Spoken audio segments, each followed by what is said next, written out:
Hi, YouTube world. Today I wanted to talk about the Electoral College and its useless existence. Now, the only reason I really wanted to go over the Electoral College is because it's been brought to my attention that a lot of people don't vote because they feel that the Electoral College takes away their voice.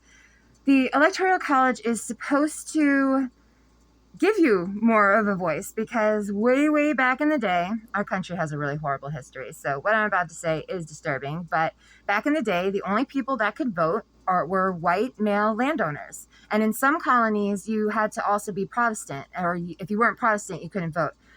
So women, minorities, we didn't have a vote. But now that we do, the Electoral College is kind of pointless. There have actually been 700 proposals brought to the Congress floor to either like revamp it or just get rid of it altogether because there really is no point to it.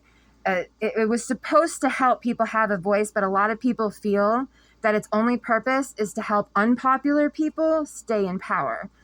So even though the Supreme Court has ruled that states are allowed to make laws to force electors to vote with the people, faithless electors still exist because not all states have laws requiring them to vote with the popular candidate. Some electors can just do whatever they want. Some states will put you in jail or disqualify you or give you a fine. But it's not a nationwide thing, and it's not in the Constitution that electors have to go with the people. That's why it's kind of like a controversial thing. But it's an elector going against the people is very rare. I tried to look up and find specific instances of that happening, but it just said that it's a rare occasion that's happened throughout history. Okay.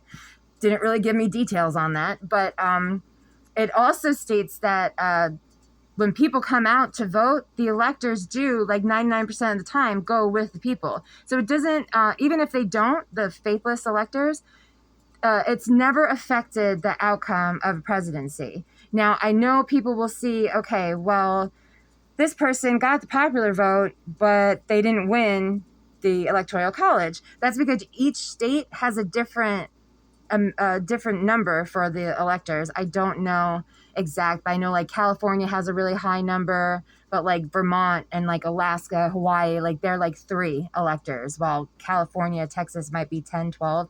Don't quote me on that. I really don't know. I haven't looked at I've done enough research on the Electoral College. It's just really stupid. And the only reason I wanted to go over it is because I'm afraid that people don't vote because of it. And if they come out and vote and use their voice, if the majority pick a good candidate, the electors have to choose that candidate in most states. Like I said, most states have the laws where faithless electors aren't allowed to ruin everything. But it's just so stupid to me. Like, why is that even an option? That's why probably there's been so many proposals to change it on the floor. But here's the thing, Electoral College helps unpopular people stay in power. And that's why it hasn't been completely dismantled, I guess would be the word, or just gotten rid of altogether. I don't know. I really just wanted to go over the Electoral College because I want people that are passionate about what's going on right now to vote and to not be afraid to vote. Can elections get rigged? Can billionaires buy elections? Unfortunately, yes. But by using their money to put ad after ad after ad to put down the candidate that they don't want, and they can push their lies, they can even give you a check live on stage and say, this is for your vote. Vote for who I want you to vote. Like, shouldn't that be like illegal or something? I don't know. And I've seen people on the right complain about Democrats doing it, so they could do it too. I don't know. Because unlike Republicans, they don't do it live on TV. So I don't know. I really don't.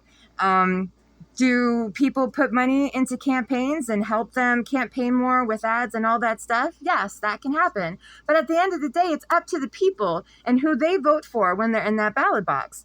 And their vote matters. And it is terrifying. Rich people right now, do you see how they're losing it over a New York election for mayor? Why do they care about a mayor in New York? Like, the president is losing his mind over a New York mayor election. Like, can you pay attention to all the destruction you're causing instead? Oh, okay. Okay.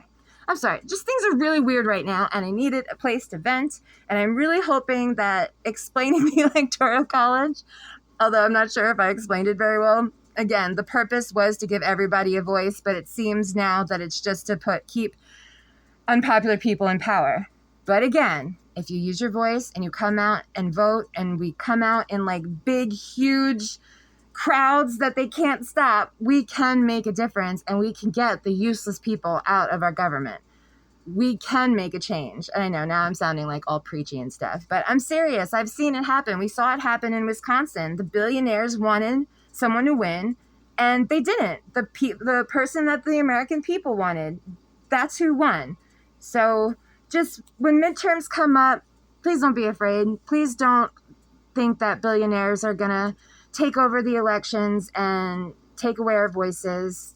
They're getting close to the point where they can actually do that, but it hasn't happened yet. So I strongly urge people to vote. Please. Okay, so that is all for now. I'm sure I'm going to say something again because the news is really crazy today. Okay, so be safe out there. Be kind, because you never know what someone is going through right now during these weird times. Okay, bye.